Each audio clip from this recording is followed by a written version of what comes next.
Na história do livro de Esther, o que mais me fascina é o conto de amor entre Esther, a jovem judia, e Achasverosh, Assuero, o rei da Babilônia. Não vou contar toda a história, nem a de Amã, ministro, nem de Mardoqueu, tio e pai de Esther, nem dos príncipes da Média e da Pérsia, nem de muitos outros personagens que povoam essa narrativa. Só vou relatar a história de amor do rei da Babilônia e de sua rainha, Esther, como está contado no livro de crônicas dos reis da Média e da Pérsia. Era uma história onde muitas vozes falavam, muita gente, muitos personagens, muitas narrativas, muitos relatos, e que começavam a se juntar também em muitos tempos narrativos. Então era uma coisa de uma espécie de uma não linearidade narrativa e não linearidade temporal. E essa coisa começou a me dar assim uma espécie de visualidade mesmo, de eu ver aquela coisa. Eu comecei a ver linhas em zigue-zague assim se juntando. É como se naquele momento eu estivesse vendo alguma coisa plástica, visual.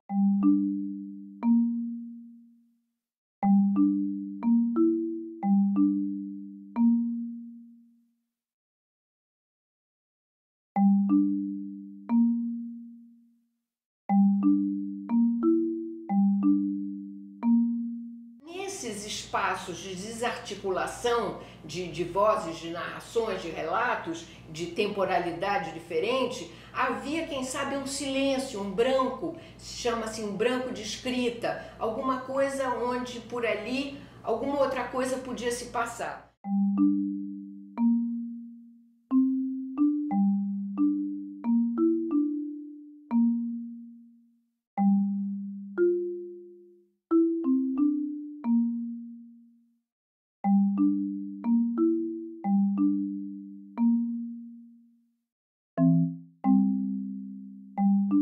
Esses brancos de escrita, nesses silêncios de escritura, era aí que o homem se autorizava a dar sua interpretação, a fazer seu comentário, a dizer, numa espécie de retração de Deus, era a palavra do homem que se impunha, que era mais importante. No livro de Esther não havia a palavra de Deus, e que nesse momento era que o homem devia agir. E na história de Esther era quando Esther agia.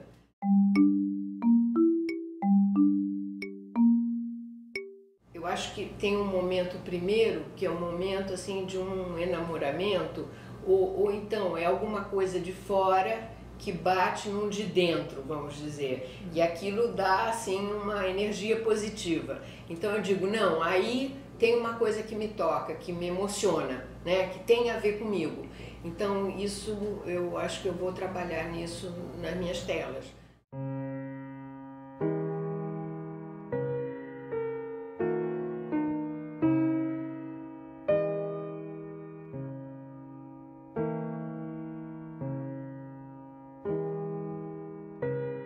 Quando a rainha Vasti foi morta e o rei teve que escolher uma nova rainha, o rei escolheu e amou Esther mais do que todas as outras mulheres e pôs a coroa real em sua cabeça e a fez sua rainha.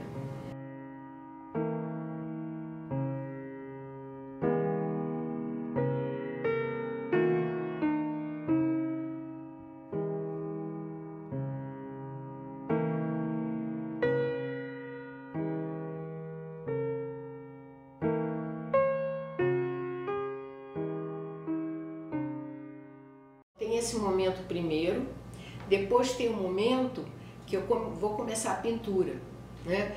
E nesse momento eu tenho que eu tomo nota das coisas principais daquele texto, né? Daquilo que me marcou profundamente, de que me chamou a atenção.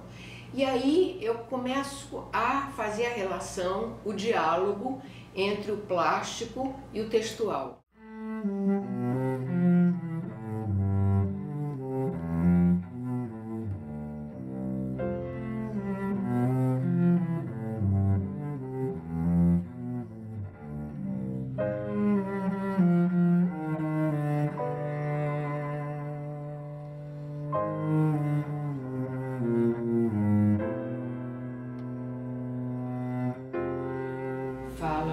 Ahasuerós.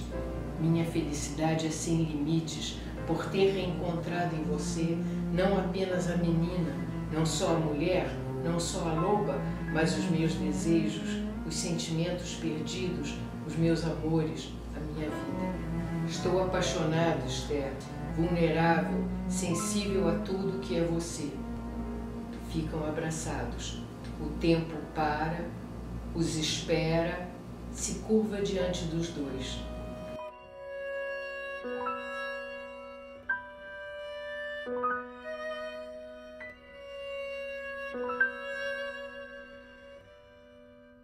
Então eu tenho meus espaços e eu vou utilizar as palavras, mas aquilo tem que ser conjugado num diálogo, né, entre as palavras, que aí eu vou usar como traços, como pontos, como linhas, como um diálogo formal.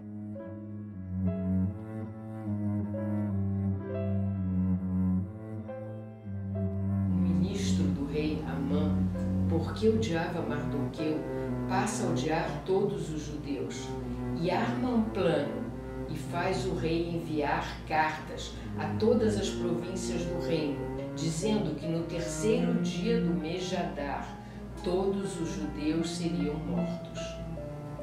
A notícia se espalha e todos os judeus em Susa se vestem de sacos e de cinzas.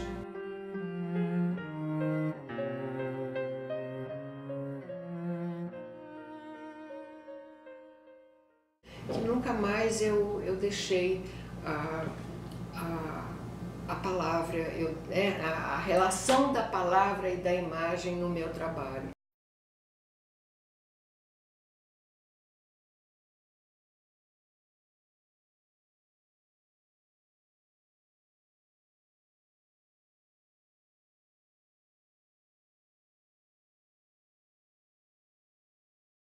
Como palavras, quer dizer, semanticamente, para serem lidas, né? Elas têm um papel num ponto de serem lidas e elas têm um papel de diálogo formal. Ninguém na corte sabia que a rainha Esther era judia, nem mesmo Ahasuerós. Esther, a princípio, se amedronta, mas depois, colocando sua vida em risco, resolve agir para evitar o massacre. Faz jejum por 3 dias. Depois se veste com seu mais belo vestido azul, respingado por uma suave poeira de estrelas. Veste seus mais ricos ornamentos, puxa seus cabelos do lado e prende-os com uma flor branca. Quando Ahasuerós vê Esther, fica feliz, aponta para ela seu cetro dourado. E Esther, indo até ele, toca na ponta do cetro. Amor erótico é sugerido nessa passagem.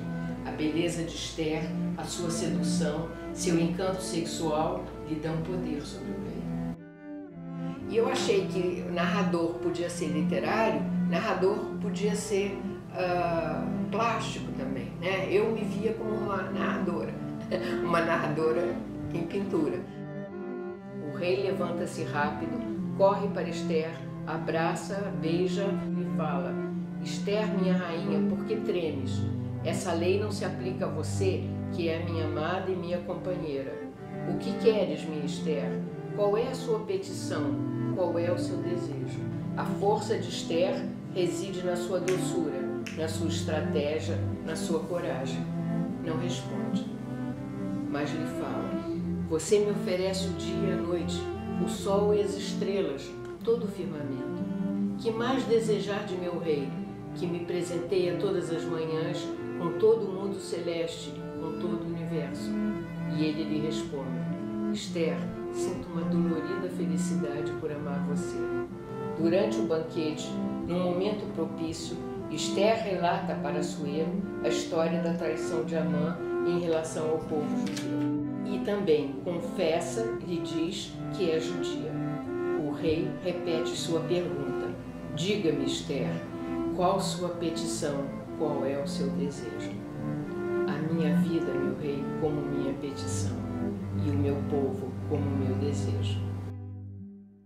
Hoje em dia eu quero que as pessoas se aproximem e leiam aquilo que eu escrevi. né? Eu acho que existiu uma mudança, existiu uma trajetória nisso, mas ainda sempre tem uma coisa dessa relação do espaço com aquilo que está sendo escrito. Quando eu escrevo, né, na tela, e que às vezes sai menos legível, mas sai plasticamente muito bonito, às vezes sai mais legível, mas plasticamente a letra não está tão bela assim, né? Às vezes eu prefiro não legível e de repente uma mancha que é muito bonita, né? A Chás Feroz não pode anular um documento seu. Então manda redigir um outro, em que todos os judeus de todas as suas províncias e de todos os seus povos, no 13º dia de Adar, poderiam se defender. Na fortaleza de Susa, no 13º dia de Adar, os judeus matam seus agressores.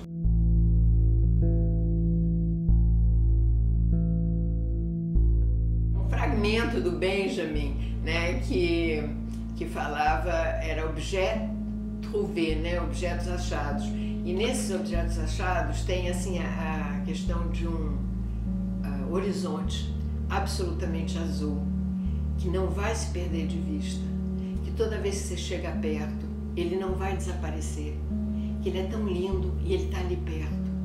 Então eu achei linda essa, não sei, essa visão assim de um horizonte azul.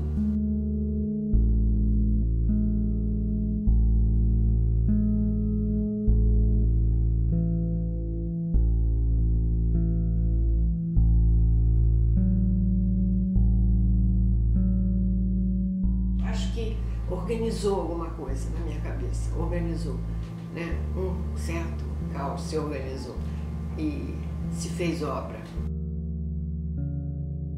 Amor foi a profunda força na história de Esther e ela se torna uma figura emblemática para todas as mulheres marranas.